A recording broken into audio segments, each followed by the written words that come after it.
As we leave Valdez in early August, we've now officially begun the road home. Although our adventures in Alaska have been incredible, vacationing in a motorhome takes a lot of effort. Here's what a typical travel day looks like in Winnie.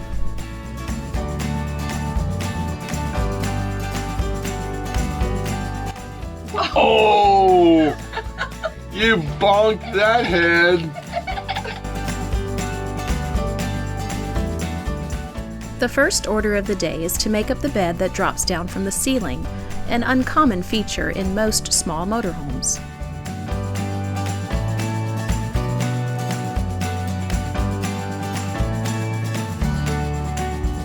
So, with the Alaskan summers, basically meaning that you get very little, if any, real darkness, we like to sleep in darkness, and that we knew that was going to be a challenge.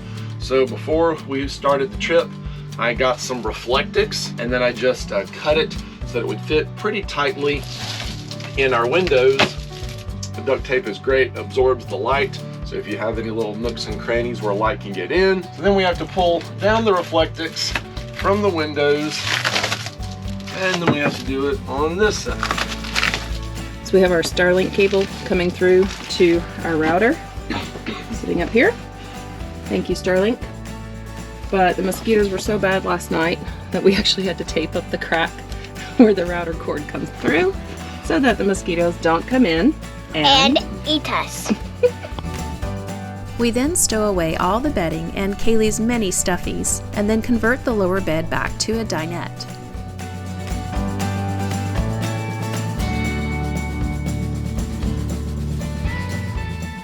After letting the light back in and putting away our white noise machine, we can then begin preparing breakfast.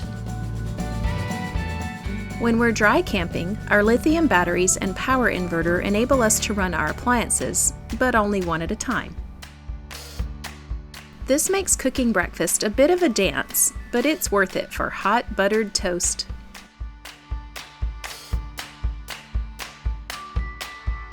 People that say you can't buy happiness have never had espresso in an RV. It's pretty much happiness in a cup. Basically the same thing. We don't camp, we glamp. Once our stomachs are full, we wash dishes while being mindful of our limited water supply. Then it's time to pack up the Starlink router and satellite dish, which is our primary source of connectivity in Alaska. We take down the stabilizers, ensure everything is secured for travel, and hit the road.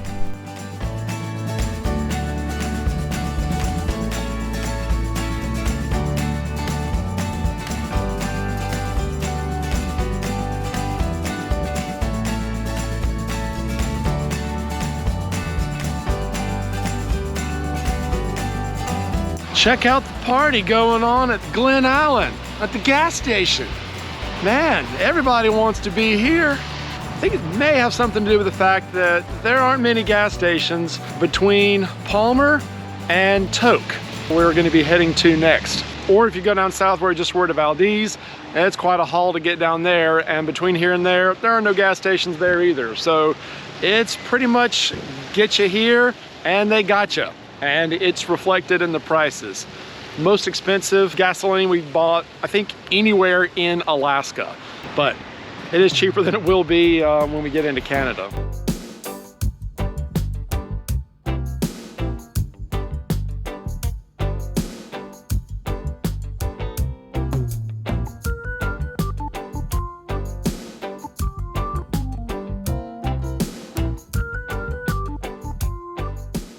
In the small town of Tok, we rejoined the Alaska Highway. We refueled, dumped our tanks, filled our fresh water, and swatted more bugs. We've driven today from Thompson Pass to a pullout off the Alaska Highway about 30 miles or so east of Toke.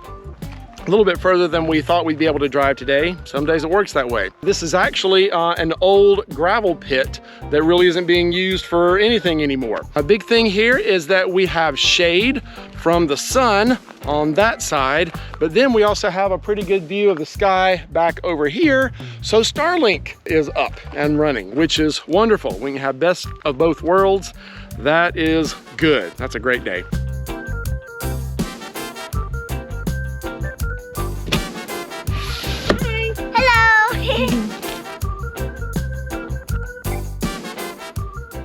We catch up with work online,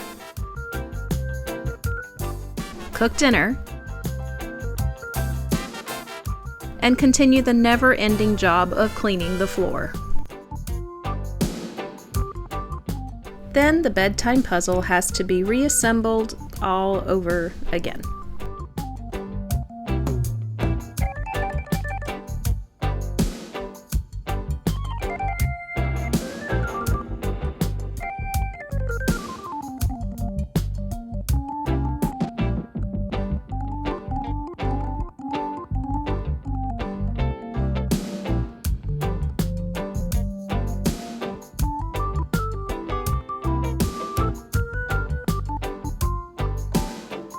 All right, if all that seems like a lot of work, it's because it is. It's a labor of love. We don't mind doing it. Sometimes, making up the bed and taking all that down, yeah, it's a little bit old, but it's totally worth it if it means that we can do all of these amazing things and have so many awesome adventures, right, sweetie? Yes. So, we're gonna turn in for the night. See you tomorrow.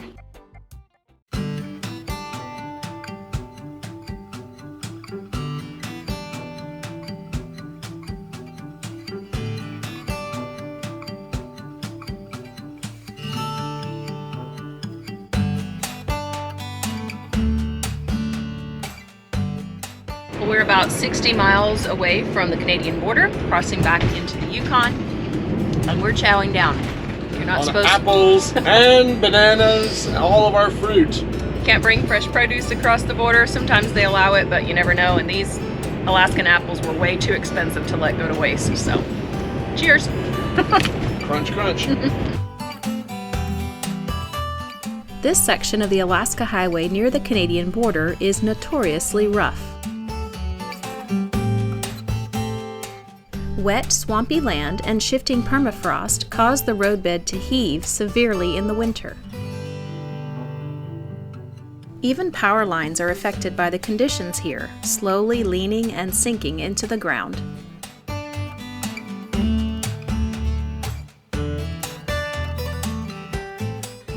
Alaska has 4 seasons: almost winter, winter, still winter, and road construction. You can see what season we're in now. Thankfully, a roll of paper towels was our only casualty on this stretch of road. Wow, it's been almost 2 months since we were standing right here coming into Alaska, and what a ride it has been. We've had an amazing time. We're sad to leave, as we always are with any trip. We're sad to go home, sad it's over, all the planning, all the expectations, but Alaska's been amazing and we wouldn't change it for anything. Some of the most incredible experiences we've ever had, we've had here. Our trip is almost done. It's really sad for us to be almost done. Yesterday it was pretty drizzly and rainy. Not that best of a day, but the day that we come out, we go back into the Yukon.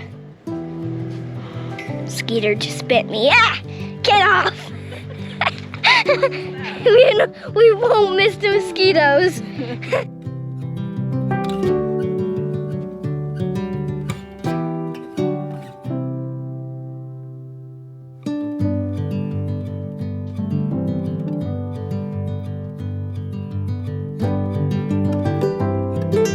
Well, I think that was the easiest border crossing we've ever had. About 30 seconds? No more than 30 Wow, seconds. that All was- she asked us was if we had tobacco or alcohol, if we were bringing back any kinds of skins or furs from Alaska, How long we were in Alaska, and that was it. That was it. No questions about food, no questions about how long we were going to be in Canada, where we were headed.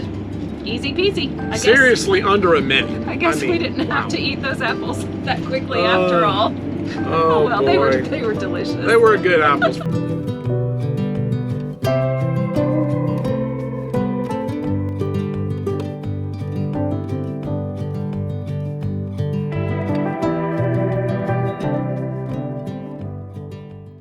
So we've been in Alaska for the last 2 months. We saw no bears, no wolves, nothing like that. We crossed the border back into the Yukon. We're only about 20 miles or so east of the border, and what do we see? A wolf, a beautiful silver wolf. We were driving and I looked off to the side and I saw something white just walking through the trees. And I said, what is that animal? And he said, what animal? So we turned around in the road. There's no traffic today. So we just turned around and went back and didn't see it for the longest time, and then turned around again, started heading back this way, and we saw it again. Will got his binoculars out. He spotted it. I tried to get a shot of it. I'm sorry, I don't have a great zoom lens on my camera, but I did the best I could. But that's the first wolf we have seen in the wild. Since 2010, I think, was the last time we saw one. The first wild, in the wild wolf that Kaylee has ever seen. That was so amazing. That was really awesome. Really awesome. Beautiful.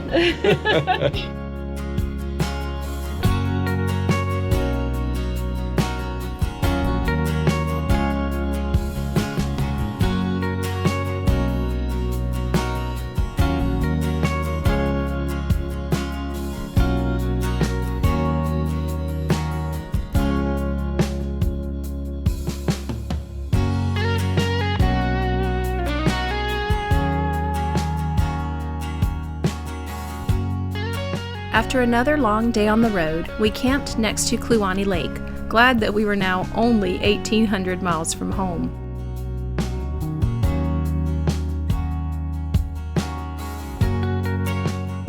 The last few days of our summer were coming to an end, and we just soaked in these incredible views of the Yukon.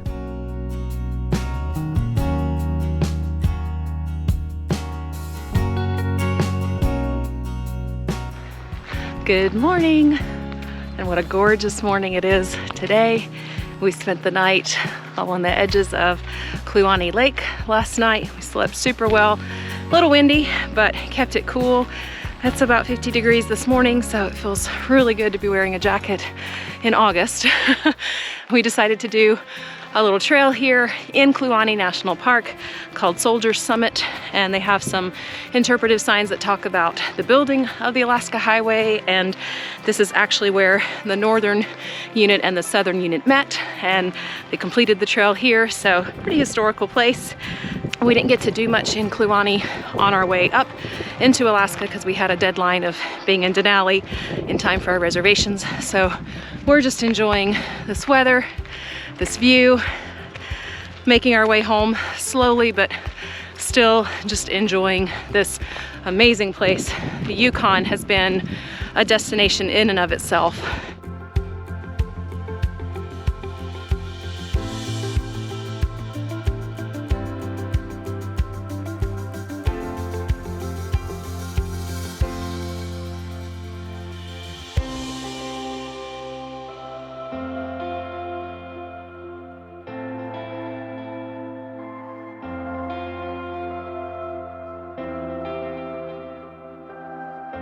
Now this is cool. I agree. On a cold day in November of 1942, the official opening of the Alaska Highway was celebrated here and broadcasted on Canadian radio. Surely this road will rank for all time among the greatest engineering feats the world has ever seen. From Dawson Creek to Fairbanks in Alaska, a distance of 1,650 miles, American Army engineers have punched through this highway at the blitzkrieg speed of 8 miles a day. The scenery along the highway is unsurpassed in grandeur. The towering Rocky Mountains are on all sides.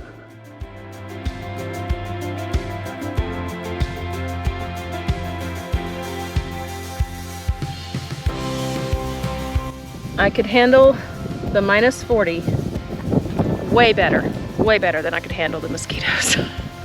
I mean, they didn't have bug spray back then. Ugh. While the Alaska Highway was originally built for defense purposes, we are thankful that it now provides road access to Alaska, and one breathtaking vista after another.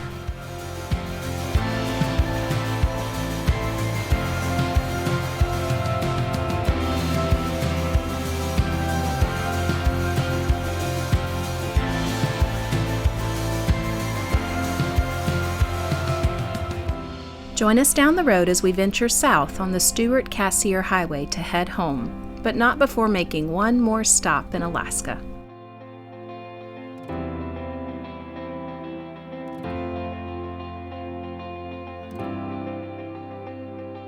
And until next time, enjoy your journey.